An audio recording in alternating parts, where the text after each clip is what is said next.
विक्रम ने एक मुस्कान के साथ दृष्टि की ओर देखा। विक्रम ने कहा, मिसेस दृष्टि, तो मैंने कल वो डिजाइन आइडिया देखा जो आपने मुझे मेल किया था और मैं काफी प्रभावित हुआ। मेरे ऑफिस में आइए जिससे हम आपके डिजाइन के विवरण के बारे में बात कर सकें। जी धन्यवाद विक्रम सर, दृष्टि ने गंभीरता से कहा और फिर तान्या, दर्श और अन्य लोगों पर ध्यान नहीं देते हुए विक्रम ने आगे की चर्चा के लिए दृष्टि और शिवम को अपने कार्यालय में ले जाने की पहल की। तान्या ने गुस्से से भरे भाव से शिवम और दृष्टि की पीठ की ओर देखते हुए ठिठोली की। उसकी किस्मत उसका साथ दे गई। उसके टैलेंट के साथ वो ऐसे गहने डिजाइन करने की सोच भी कैसे सकती है जिसे चेयरमैन पसंद करेंगे। दर्श ने धीमी आवाज में कहा, अरे चेयरमैन को ज्वेलरी की बिल्कुल भी नॉलेज नहीं है, उन्हें गहनों के डिजाइन के बारे में कुछ भी कैसे पता चलेगा। उन दोनों को उम्मीद नहीं थी कि चेयरमैन विक्रम दृष्टि की मदद करेंगे और यहाँ तक कि उन्हें पूरे कार्यालय के सामने शर्मिंदा भी करेंगे। अपने बेकार डिजाइनों के लिए दृष्टि का सिर्फ उपहास करने के बाद तान्या को उतना बुरा नहीं लग रहा था जितना उसे कंपनी के इतने सारे हायर ऑफिशियल के सामने चेयरमैन ने दृष्टि के डिजाइन की जो तारीफ की उससे लग रहा था। डोंट वरी तान्या, दृष्टि के अनुभव के साथ ये एक चमत्कार ही होगा अगर चेयरमैन ने उसे अपने वर्तमान मानक के साथ इंटर्नशिप की पेशकश भी कर दी तो। नारंग परिवार के वरिष्ठ अधिकारियों में से एक ने दिलासा देते हुए कहा, चाहे कुछ भी हो जाए, दृष्टि को आखिरकार आपके ऑर्डर ही सुनने होंगे। डिजाइन विभाग के प्रबंधकों में से एक ने कहा, बिल्कुल सही तान्या, तुम कंपनी की मुख्य आभूषण डिजाइनर हो। जब समय आएगा तो तुम दृष्टि को सिखा सकती हो कि वास्तविक आभूषण डिजाइन क्या है। तान्या ने कुटिल मुस्कान के साथ कहा, कंपनी में अलग दिखने के लिए गहनों के डिजाइन पर भरोसा करना बस एक सपना है।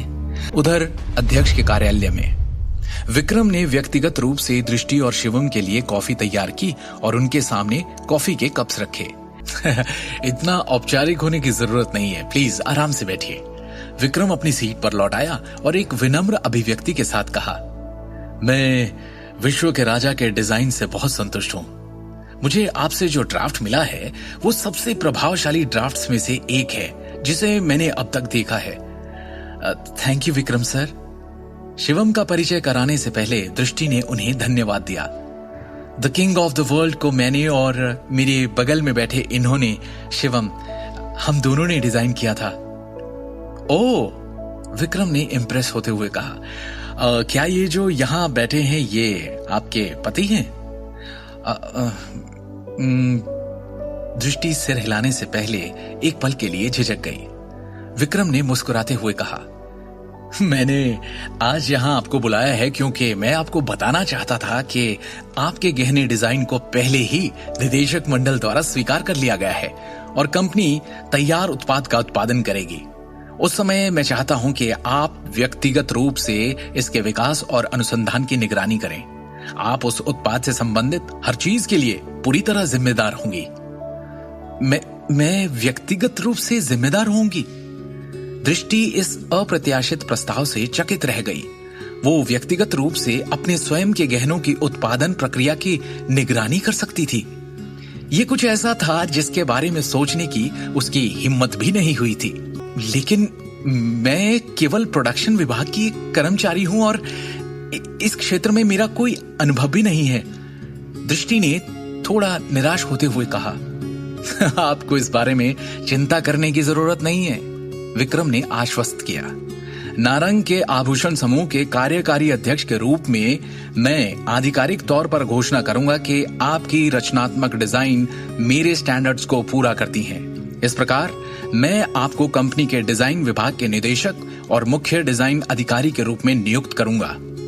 विक्रम ने स्पष्ट रूप से कहा, मैंने पहले ही डॉक्यूमेंट्स तैयार करवा लिए हैं, एक बार पढ़ लीजिए और अगर आप इनसे सहमत हैं, आपको सब सही लगता है तो इन पर साइन कर दीजिए और मैं निदेशक मंडल में आज और अभी ही इसकी घोषणा कर दूंगा। सच में, यदि आप चाहें तो आज ही आप निदेशक के कार्यालय में जा सकती हैं। चेयरमैन सर, आप मुझे मुख्य डिजाइन अधिकारी के रूप में नियुक्त करना चाहते हैं?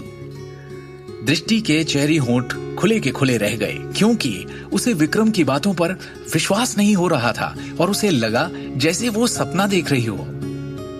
विक्रम दृष्टि को न केवल डिजाइन विभाग के निदेशक बल्कि मुख्य डिजाइन अधिकारी के रूप में भी चाहते थे। ये कंपनी के डिजाइन विभाग में सर्वोच्च अधिकार के साथ महत्वपूर्ण पद थे।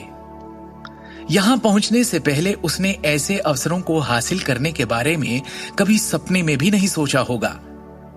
उसकी सबसे बड़ी उम्मीद चेयरमैन से बस इतनी थी कि वो उसे केवल एक ज्वेलरी डिजाइनर के रूप में रखे। सिर्फ उतने से ही वो संतुष्ट हो जाती।